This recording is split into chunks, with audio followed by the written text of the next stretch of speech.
जब किनको से केकरो प्रेम भ जाय छै त नहीं ओकरा बिन दिन नीक लगे छै, नहीं ओकरा बिन रात नीक लगे छै।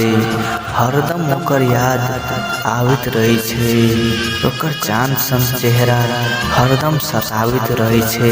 कोयली सन आवाज तड़पावित रहे छै। लेकिन हमारा की दोष रहैया?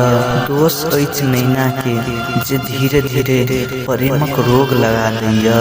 जब ई रोग लाग जाइब तब कनी दिन तक बहुत नीक से रह पाबै छी, संगे रहै छी, संगे खाई छी, संगे दुख सुख बाँटै छी।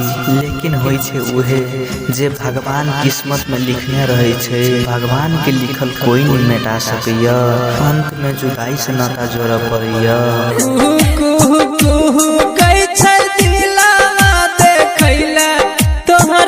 सूरत गे जाने को दीना अब का तू मिलते छै तोहर जरूरत गे जाने को बेरा अब का तू मिलते छै तोहर जरूरत गे। हाथ में हाथ धक खाइल कसम सब भूल जाइए। दुनिया के इहे रीत हव, की करवे साथी सब, दुनिया की इहे रीत हव। जान टूटने का बहाना ना कर, हम तेरी आंखों से पी लेंगे। जान टूटने का बहाना ना कर, हम तेरी आंखों से पी लेंगे। तू मत आने की कोशिश तो कर, हम तेरी याद में जी लेंगे। जो जो गहर जाई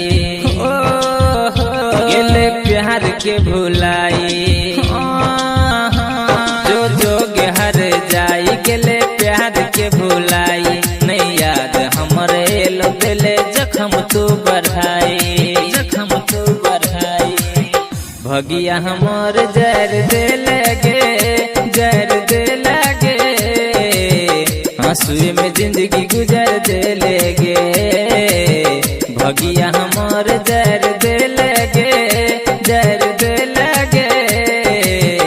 आंसू में जिंदगी गुजर दे लगे।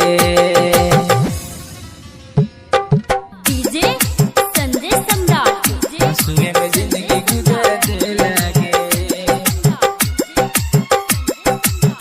भगिया हमर जर दे लगे।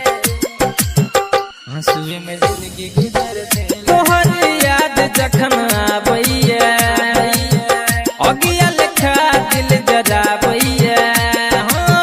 तोहर याद जखन आबैया अगिया लेखा दिल जराबैया। देखे में लागे छ तू मासूम गे, छोड़ गेले कता जानोगे। अपन तू जिंदगी सुधर ले लगे, सुधर ले लगे। आंसू में जिंदगी गुजर दे लगे। भगिया हमर जर दे लगे, जर दे लगे, जर दे लगे। आंसू में जिंदगी गुजर दे लगे। डीजे संजय सम्राट, आंसू में जिंदगी गुजर दे लगे। भगिया हमर जर दे लगे। आंसू में जिंदगी गुजर दे लगे। कटन रात तन्हाई के फंस गेली हम तो दिल लगाई के। हो कटन रात तन्हाई के फंस गेली हम तो दिल लगाई के। अगर अहाँ सबके ई नीक लागल है तो एहि के बेसी से बेसी लाइक शेयर कमेंट कर देवे। नमस्कार दोस्तों, इस वीडियो को लाइक करें, हमारे चैनल को सब्सक्राइब करें, इस घंटी के आइकन को दबाएं, ऑल सेलेक्ट करें।